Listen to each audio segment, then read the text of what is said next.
आपका first year में नहीं, थर्ड ईयर में हो सकता है ये आपको ज़रूरत पड़े इसका। थर्ड ईयर में, तो थर्ड ईयर में जाएंगे, फिफ्थ सेमेस्टर में जाएंगे तो सर ने उसका अर्थ भी बता दिया कि विश्लेषण का क्या होता है, उपागम क्या है। तो यहाँ पहले तो आपको ये समझना होगा कि कोई भी शास्त्र के अंतर्गत बहुत सारी पद्धतियाँ होती हैं, जिन पद्धतियों के द्वारा आप किसी विशेष चीज़ का अध्ययन करते हैं। तो उसी संदर्भ में इस उपागम की बात की जाती है समाजशास्त्र के क्षेत्र में। अब प्रश्न ये उठता है कि समाजशास्त्र है क्या, क्योंकि उसका जो पद्धति है, बहुत सारी जो पद्धतियाँ हैं, तो समाजशास्त्र करता क्या है।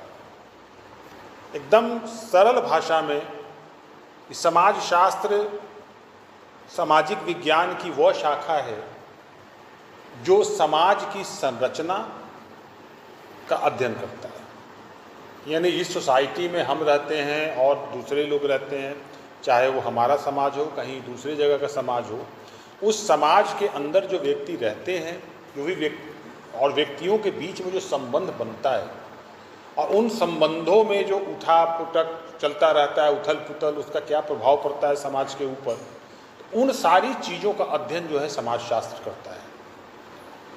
अब क्या समाजशास्त्र वो सारी चीज़ों को कर लेता है जिसकी आवश्यकता है? तो इसका अर्थ कभी हाँ भी बोला जाता है, कभी ना भी बोला जाता है। कोई आवश्यक नहीं है कि समाज के अंतर्गत जितनी भी घटनाएं घट रही हैं उन सारी घटनाओं का अध्ययन समाजशास्त्र कर ही लेता है, लेकिन समाजशास्त्र कोशिश करता है कि वहाँ तक पहुँच जाए। माने सनय सनय अगर पूरा जिस चीज़ का अगर पूरा अध्ययन वो कर लेता है कोई बात नहीं, लेकिन अगर जहाँ तक नहीं कर पाता है तो कोशिश करता है समाजशास्त्र कि उसके हम करीब पहुँचे। अब ये देखना होगा कि आखिर किसी भी शास्त्र, कोई भी शास्त्र है, प्रत्येक शास्त्र के आने के पीछे उसका कुछ ना कुछ कारण रहा है। समाजशास्त्र अन्य शास्त्रों से अगर इसकी तुलना की जाए तो समाजशास्त्र काफ़ी नया है। 19वीं शताब्दी के शुरुआती जो शुरुआती काल थे उसमें इसका आगमन हुआ है। यानी अगर अन्य विज्ञानों से इसकी तुलना करें हम, चाहे वो प्राकृतिक विज्ञान के अंतर्गत जो कुछ विज्ञानें हैं या जो सामाजिक विज्ञान है उसके अंतर्गत जो विज्ञानें हैं, अगर उन विज्ञानों से तुलना करें समाजशास्त्र की तो उसकी तुलना में समाजशास्त्र काफ़ी नया है। वर्तमान में समाजशास्त्र की करीब 400 शाखाएँ हैं, 400 शाखाएँ। बहुत सारे sociology of religion, sociology of politics, sociology of political science, यानी हर एक चीज़ का सोशोलॉजी बना दिया गया है। अब तो इधर आ रहा है सोशोलॉजी ऑफ आर्टिफिशियल इंटेलिजेंस का भी एक सोशोलॉजी नया अमेरिका में आया है, sociology of AI, artificial intelligence. यानी सोशोलॉजी कुल मिला के इसका मतलब ये होता है कि संबंधों का वो इस तरीके से, जो स्वेटर आप लोग देखे होंगे, स्वेटर में एक दूसरे पे फंदा चढ़ाया जाता है। पहले नीचे से लिया जाता है उसका कितना बॉर्डर होगा, फिर उसके बाद फंदा चढ़ाते हैं तब स्वेटर बनता है। एक जगह से कहीं अगर फंदा खुल जाता है तो पूरा स्वेटर जो होता है उभरने लगता है। तो समाजशास्त्र उन्हीं सारी चीज़ों को देखता है, चाहे वो कोई भी विषय हो, उसमें अगर समाजशास्त्र को आप जोड़ेंगे तो वो हर एक चीज़ को वो देखेगा कि कैसे। अब जैसे फॉर एग्जाम्पल हम कहें सोशोलॉजी ऑफ व्हीकल, कोई भी व्हीकल है, मोटर यान है, उसका सोशोलॉजी क्या है, क्लियर कट है, हर एक पार्ट पुर्जा के बीच में क्या संबंध है, सोशोलॉजी उस रूप में वहाँ देखेगा। तो समाजशास्त्र के आगमन के पीछे बहुत सारे कारक समाजशास्त्रियों ने उसकी चर्चा की है। जैसे पॉलिटिकल फिलॉसफी एक आयाम है, पॉलिटिकल फिलॉसफी के कारण समाजशास्त्र का आगमन हुआ। कुछ लोग कहते हैं फिलॉसफी ऑफ हिस्ट्री, इतिहास का जो दर्शन शास्त्र है वो भी इन सारी चीज़ों की चर्चा करता है कि समाजशास्त्र का आगमन कैसे होता है। एक है,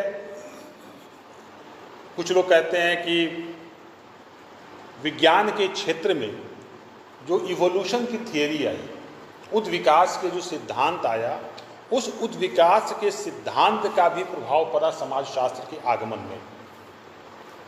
और चौथा कारण बताया जाता है, वो एक ट्विन रेवोल्यूशन कहा जाता है, जुड़वां क्रांति। अमेरिका में हुआ था और फ्रांस में हुआ था क्रांति। अमेरिकी स्वतंत्रता संग्राम की क्रांति हुई थी, फ्रांस में हुआ था फ्रेंच रेवोल्यूशन फॉर सोशलिज्म, उसका भी एक कारण बना था समाजशास्त्र के आगमन के लिए। और एक है इंडस्ट्रियल रिवोल्यूशन, औद्योगिक क्रांति, जो लेट 19th सेंचुरी में स्टार्ट हुआ था और 20th सेंचुरी में चला। तो ये सारे कारक बात किए जाते हैं, बहुत सारी किताबें हैं, उन किताबों में चर्चाएं की जाती हैं, लेकिन किसी में एक मत नहीं है। कुछ लोग कहते हैं कि नहीं ये कारण नहीं हो सकता है, कुछ लोग कहते हैं ये कारण नहीं हो सकता है, कुछ लोग कहते हैं ये कारण नहीं हो सकता है।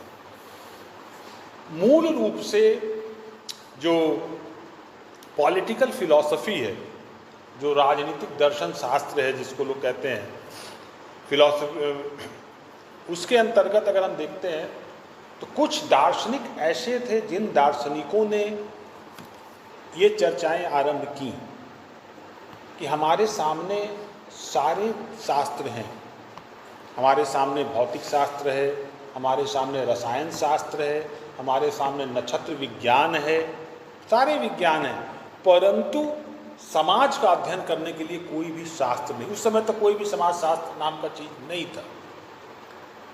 और समाज के अंदर व्यक्ति रहता है, और जितने भी आविष्कार हुए, चाहे वो भौतिक शास्त्र के क्षेत्र में हुआ हो, चाहे वो राजनीतिक शास्त्र के क्षेत्र में हुआ हो, चाहे वो जीव विज्ञान के क्षेत्र में हुआ हो, वो सारे इन व्यक्तियों के सापेक्ष किया जाता है, जो व्यक्ति समाज के अंदर रहता है। परंतु समाज का अध्ययन करने के लिए कोई विज्ञान नहीं है। तो दार्शनिकों ने चर्चाएं आरंभ की, परंतु उसको एक धरातल पर किसी व्यक्ति ने नहीं लाया। वो धरातल पे लाता कौन है? अगस्त काम्ट, जो फ्रांस का रहने वाला दार्शनिक है, वो समाजशास्त्री नहीं है। इसलिए हमेशा याद रखिएगा कि समाज शास्त्र का जन्म दर्शन शास्त्र से हुआ है, और अपने अति उन्नत स्टेज में फिर समाजशास्त्र दर्शन शास्त्र बन जाता है।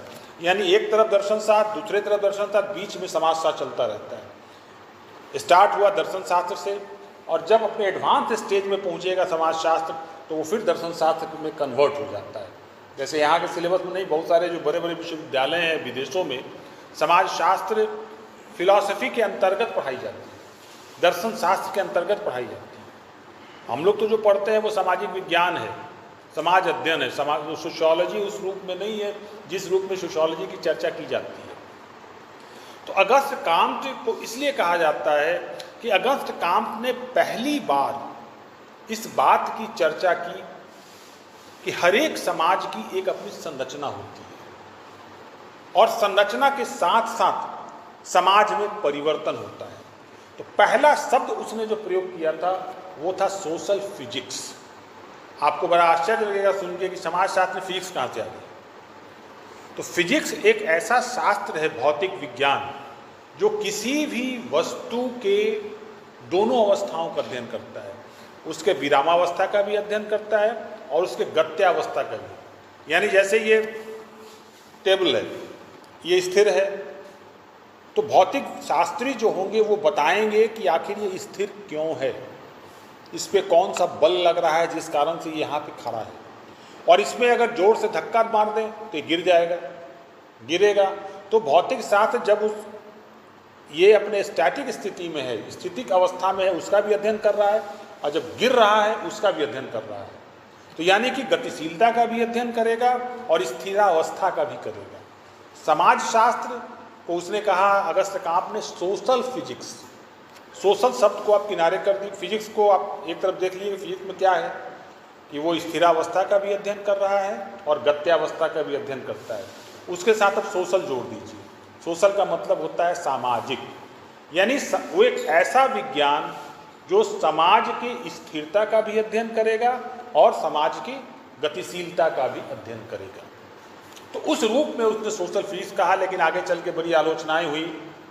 बर्नौली एक बहुत बड़े भौतिक वेत्ता थे। तो बर्नौली ने बहुत पहले माने अगस्त काम के आने के बहुत वर्षों पहले उन्होंने ये वर्ड यूज़ किया था।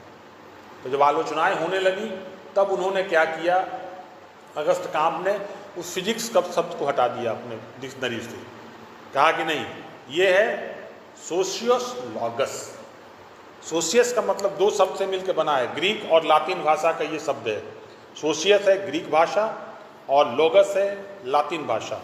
सोशियस का मतलब होता है समाज और लोगस का मतलब होता है शास्त्र या विज्ञान। एक ऐसा शास्त्र, एक ऐसा विज्ञान जो समाज का अध्ययन करता है। तो वहाँ से मूल रूप से अगस्त काम्ट को इस रूप में हम याद करते हैं। कहते भी हैं कि अगस्त काम्ट समाजशास्त्र के जनक हैं, इस रूप में कि पहली बार उसने किसी चीज़ की कल्पना की। उसमें उन्होंने पद्धति, जो उपागम की बात की जाती है, पहला व्यक्ति था समाजशास्त्र के अंतर्गत जिसने कहा कि समाजशास्त्र प्राकृतिक विज्ञानों के समानांतर है। जिस तरीके से प्राकृतिक विज्ञान में हम लोग प्रयोग करते हैं, उसी तरीके से समाजशास्त्र में भी हम प्रयोग करते हैं। अंतर क्या है, जो प्राकृतिक विज्ञान है उसकी एक निश्चित प्रयोगशाला है। जैसे फिजिक्स में आप इंटर में होगे तो फिजिक्स में या केमिस्ट्री में एक लैब होता है। लैब में आप जाते हो, हर एक चीज़ का फॉर्मूला फिक्स है, आप उन सारे रिएक्शन को वहाँ देखते हो और बताते हो कि ये चीज़ हो रहा है। जैसे KClO3 पोटासियम क्लोराइड से ऑक्सीजन निकलता है, तो केमिस्ट्री वाले उसका लेबोरेटरी में करते हैं कितने डिग्री टेम्परेचर पर ये ऑक्सीजन जनरेट कर रहा है। या फिजिक्स वाले हैं, पानी उबलता है कितने डिग्री पे, बताओ, और भाप कितने डिग्री पे बनता है। कौन ज़्यादा खतरनाक है, भाप में हाथ डालना या खौलते हुए पानी में हाथ डालना? क्यों? जलता है तो हम भी जान रहे हैं जलता है, वो तो खौलते हुए पानी में भी जलेगा और भाप में भी जलेगा। भाप में ऊष्मा अधिक होती है खौलते हुए पानी की तुलना में भाप से। इसीलिए जब लड़कियां जाती होंगी उसमें ब्यूटी पार्लर में, तो जब वो फेशियल वगैरह करता है ना, तो एक वो पता नहीं क्या देता है, ऐसे भाप निकलता रहता है, हाँ, स्टीम देता है। हाँ, तो ज़रा सा वो दूर रख के करती है, जो भी ब्यूटी पार्लर वाली होती है, कि नज़दीक करेंगे तो वो जल जाएगा। जबकि डायरेक्ट उससे आपका टच नहीं है, खौलते हुए पानी में तो डायरेक्ट आप हाथ डालोगे कुछ देर के लिए बच भी जाएगा, लेकिन वो अगर स्किन के किनारे आ जाएगा तो वो जला देगा। तो भाप में ज़्यादा ऊष्मा होती है। तो उसी तरीके से अब ये सब फिक्स है। केमिस्ट्री में भी आपको पता है कि जब KClO3 को आप गर्म करेंगे परख नली में लेके, तो करीब 1600 डिग्री सेंटीग्रेड पे वो ऑक्सीजन जनरेट करता है, रिलीज करता है। लेकिन उसमें जब MnO2 मिला देते हैं, मैग्नीशियम डाइऑक्साइड मिला देते हैं, तो कम टेम्परेचर पर ही देने लगता है। ये आपका पता है, लेबोरेटरी में आप कर रहे हो। उसी तरीके से पानी कितने पे उबल रहा है वो आप प्रयोगशाला आपका है फिक्स, परख नली में टेस्ट करके थर्मामीटर डाल के आप टेस्ट कर लेते हैं। समाजशास्त्र के अंतर्गत अगस्त काम्ट ने कहा कि समाजशास्त्र के अंतर्गत जो प्रयोगशाला है वो समाज है। समाज के अंतर्गत सारी चीज़ें होती हैं और उस प्रयोगशाला में जाकर समाजशास्त्री अध्ययन करता है। तो पहला व्यक्ति था जिसने उपागम की बात की समाजशास्त्र में, और वो ये कहा कि हम 3 चीज़ करते हैं समाजशास्त्र के अंतर्गत समाज का अध्ययन करने के लिए। सबसे पहला ऑब्जर्वेशन। ऑब्जर्वेशन का मतलब होता है देखना। सी का भी हिंदी होता है, SEE का मतलब भी होता है देखना। लुक का भी होता है देखना, LOO के लुक का भी होता है देखना। और ऑब्जर्वेशन का भी हिंदी होता है, ऐसे सामान्य भाषा में हम उसको देखना बोलेंगे, लेकिन अवलोकन कहा जाता है। अंतर कहाँ पे आता है ऑब्जर्वेशन और सी के अंतर? सी में जैसे हम जा रहे हैं देखते हुए चले जा रहे हैं, लेकिन ऑब्जर्वेशन शब्द जब प्रयोग होगा तो इसका मतलब है कि आपका निश्चित है पॉइंट।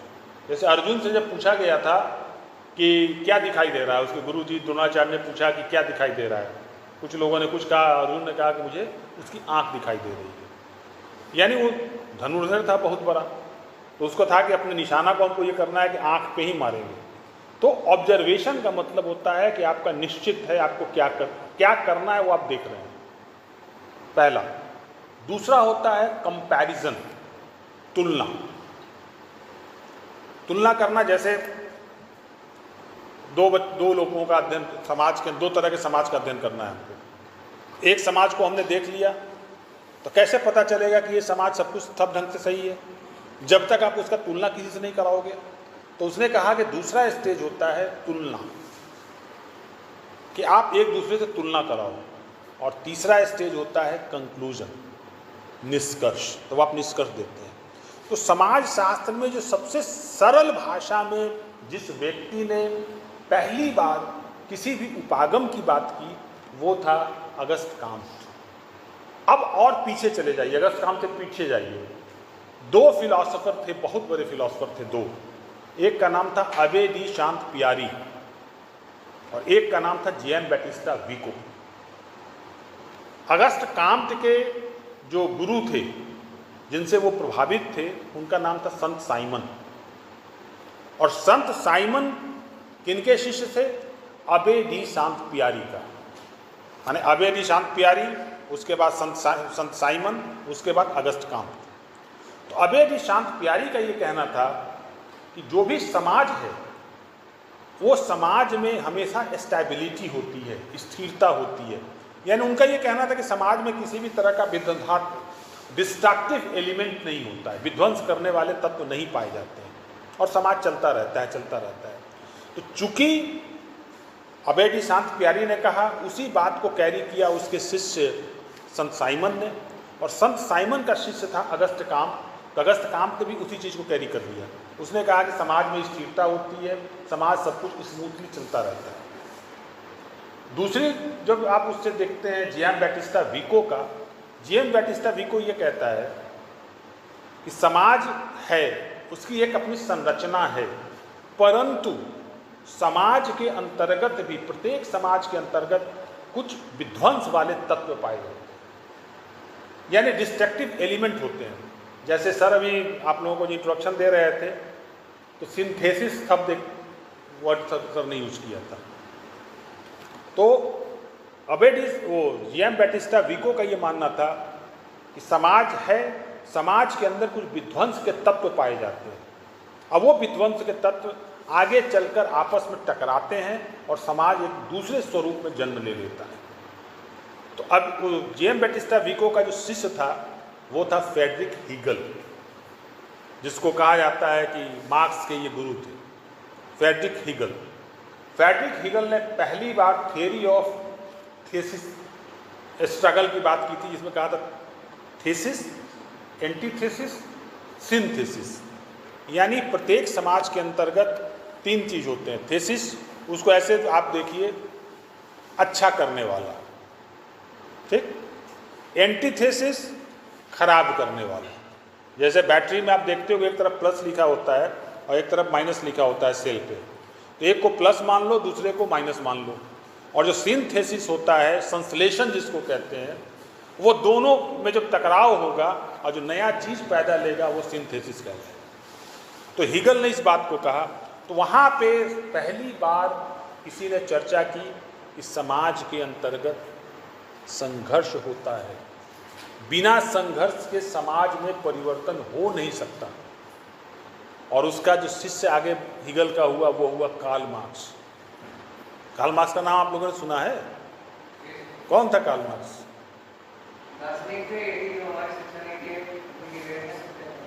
शिक्षा नीति वो मार्क्स की देन है? अरे यार, उनकी देन नहीं है बेटा, वो लॉर्ड मैकाले।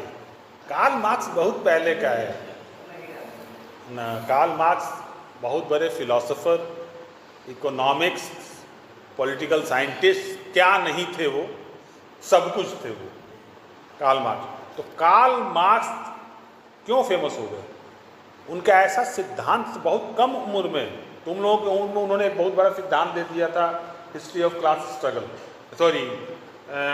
कम्युनिस्ट मैनिफेस्टो उन्होंने लिख दिया था 16 वर्ष की उम्र में, कम्युनिस्ट मैनिफेस्टो। और उसमें एक बहुत ही फेमस कोटेशन है, विश्वव्यापी है। The history of all society is the history of class struggle. प्रत्येक समाज का इतिहास वर्ग संघर्ष का इतिहास है, प्रत्येक समाज का, कोई भी समाज हो। तो दो उपागम सामने आपको दिखाई देने लगे। एक तो अगस्त काम्ट कहता है कि समाज में हमेशा स्थिरता बनी रहती है, बड़ा सौहार्दपूर्ण वातावरण होता है, वो चलता रहता है। और दूसरा जब कार्ल मार्क्स वाला आप देखते हैं तो कार्ल मार्क्स का कहता है कि नहीं, संघर्ष होता है, सौहार्द नहीं होता है। पूरा देखने में लगता है कि समुद्र की पानी की तरह कि बहुत शांत है, परंतु अंदर अंदर वो खौलता रहता है। तो आगे चलकर इसी से निकलता है बहुत सारे उपागम। अगस्त काम्ट जिस विधा को बता रहे थे उससे आगे चलकर हुआ फंक्शनलिज्म। फंक्शनलिज्म का मतलब होता है प्रकार्यवाद, इसका हिंदी है। फंक्शनलिज्म में है कि प्रत्येक समाज के अंदर कुछ ऐसे कार्य और प्रकार्य में अंतर होता है, हमेशा ध्यान रखना, कार्य और प्रकार्य। कार्य तो होता है वर्क, और प्रकार्य का मतलब होता है फंक्शन। ऐसे फंक्शन दूसरे रूप में आप देखिएगा, उसका हिंदी में दूसरा भी होता है। लेकिन जो फंक्शनलिस्ट होते हैं, प्रकारवादी होते हैं, वो हमेशा देखते हैं कि किसी भी चीज़ का प्रकार क्या है, क्या वो समाज के लिए पॉजिटिव है या समाज के लिए वो नेगेटिव है। अगर पॉजिटिव है इसका मतलब कि उस समाज पर उसका गलत प्रभाव पड़ेगा, और अगर नेगेटिव है तो उसका मतलब पॉजिटिव है तो समाज पर अच्छा प्रभाव पड़ रहा है, और अगर नेगेटिव है इसका मतलब समाज पर उसका दुष्प्रभाव पड़ रहा है। तो उसमें फंक्शनलिस्ट जो है वो समाज का जो अध्ययन करते हैं वो इस चीज़ को लेके चलते हैं कि इसके फंक्शनल यूनिट कितने हैं, जो पॉजिटिव इकाइयाँ हैं वो कौन कौन हैं, और कौन जो नेगेटिव इकाइयाँ हैं, डिसफंक्शन जिसको कहता है सब, कि वो नेगेटिव इकाइयाँ कौन कौन हैं, और दोनों में अपना तुलना करके ये लोग अपना निष्कर्ष देते हैं, फंक्शनलिस्ट जो होते हैं। फंक्शनलिस्ट के ठीक अपोजिट में जो स्ट्रीम चला, उपागम चला, वो चला मार्क्सिज्म का, मार्क्सवाद। मार्क्स कहता भी था the history of all society the history of class struggle, यानी वर्ग संघर्ष का इतिहास है। तो जो मार्क्सिज्म उपागम है, मार्क्सवादी, वो हमेशा समाज में संघर्षपूर्ण जो इकाइयाँ होती हैं उसका विश्लेषण करता है। वो ढूंढता है कि समाज के अंतर्गत कौन कौन से ऐसे तत्व हैं जिससे, जैसे अगर आप कार्ल मार्क्स का हिस्ट्री ऑफ वो हिस्टोरिकल मटेरियलिज्म एक है उसका सिद्धांत, ऐतिहासिक भौतिकवाद, उसमें बहुत सारे लेयर्स की बात किया है उसने। समाज का जो आज का जो समाज है वो पूंजीवादी समाज है। इस पूंजीवादी समाज के पीछे इसने अपने अतीत में बहुत सारे समाजों को छोड़ा है, और आज का जो समाज है पूंजीवादी समाज है, क्यों बना, ये संघर्ष के कारण बना है। और आगे चलकर कार्ल मार्क्स ने कहा भी था कि ये पूंजीवादी समाज भी नष्ट होगा और एक समाजवाद का जन्म होगा जो कभी नहीं हुआ, ना हो पाएगा। तो ये हुआ अब मार्क्सिज्म का। फिर उसके आगे एक स्ट्रीम आया, वो है स्ट्रक्चरलिज्म का, संरचनावाद, जो सिर्फ संरचना को लेकर चलता है, समाज की संरचना को लेकर चलेगा, उसके साथ उसका अध्ययन करेगा। हम चूँकि सब शॉर्ट में बता रहे हैं, नहीं तो अगर ये एक एक टॉपिक में बताया जाए तो महीना लग जाएगा खत्म होने में, महीनों लग जाएगा एक एक टॉपिक पे। तो स्ट्रक्चरलिस्ट जो होते हैं वो समाज के उन सारे तत्वों को देखते हैं जो समाज के संरचना के बनावट के लिए महत्वपूर्ण है। तो इस तरीके से धीरे धीरे अब जैसे जैसे समाजशास्त्र का ग्रोथ हुआ उस तरीके से बहुत सारे उपागम आते चले गए। फिनोमेनोलॉजी आया, इतने मेथोडोलॉजी आया, ड्रामेटर्जी आया, और फिनोमेनोलॉजी, खास करके फिनोमेनोलॉजी की, चूँकि पीएचडी में हम लोग मेरा तो वही था मेथोडोलॉजी। तो फिनोमेनोलॉजी में क्या होता है कि कोई व्यक्ति, कोई चीज़ है, तो जैसे ये कुर्सी है, कुर्सी में हम यहाँ खड़े हैं तो मेरा देखने का क्या हम सोच रहे हैं उसके बारे में हर एक व्यक्ति का अलग अलग सोच होगा। तो उसका एक क्लियर कट पहला होता है कि व्हाट ही इज फीलिंग और सी इज फीलिंग, वो क्या सोच रहा है। दूसरा स्टेप होता है कि उसका जजमेंट क्या है उसके बारे में, तो उस रूप में वो देखता है, तो उसको फिनोमेनोलॉजी लेके चलता है इस तरीके से। तो नट सेल में अगर बात किया जाए कि विविध उपागम के बारे में, तो उसको हम 4 खंडों में विभक्त कर सकते हैं। सबसे पहला होता है माइक्रो, सूक्ष्म उपागम। दूसरा होता है मेसो, सूक्ष्म से जरा सा बड़ा, मेसो उसको कहते हैं, मेसो, MESO। और उससे अब आगे जाइए तो होता है मैक्रो, बृहत्तर, बहुत बड़ा। और अभी वर्तमान में जो चल रहा है वो चल रहा है ग्लोबल, वैश्विक। तो यानी 4 स्तर पे आपका उपागम है। एक तो माइक्रो लेवल पे है, अति सूक्ष्म, जैसे समाज शास्त्र जो है परिवार से शुरू करता है। परिवार बहुत ही सूक्ष्म यूनिट है समाज शास्त्र के लिए। पति, पत्नी, उसके बच्चे, इतने लोग हैं, उसका भी अध्ययन समाज शास्त्र करेगा। ठीक है। अब उसके आगे माइक्रो हुआ, उसके आगे बढ़िए मेसो। अब मेसो में एक ज्वाइंट फैमिली देख लीजिए। एक तो पहले न्यूक्लियर फैमिली था, एकाकी परिवार जिसमें पति, पत्नी और उनके बच्चे। जब मेसो लेवल पे वो पहुंचेगा तो करेगा ज्वाइंट फैमिली का, पति, पत्नी, उसके बच्चे, बच्चों की पत्नियां, बच्चों के बच्चे, ये सारी चीज़ों का, तो वो मेसो लेवल पे हो जाएगा। और जब मैक्रो लेवल पे जाएगा तो पूरे समाज का करेगा। जिस समाज में वो परिवार रह रहा है उसका अध्ययन, जैसे कोई गांव का अध्ययन किया तो वो मैक्रो कहलाएगा। ठीक है। जैसे अखिल भारतीय स्तर पे अगर कोई हम लोग रिसर्च कर रहे हैं तो मैक्रो लेवल पे होगा, अखिल भारतीय स्तर पे। और एक है ग्लोबल, जैसे लोग कहते हैं ना कि पूरा विश्व हमारा भाई है, तो वो ग्लोबल होगा। तो समाज शास्त्र इन चारों पद्धतियों को अपने में अपनाता है।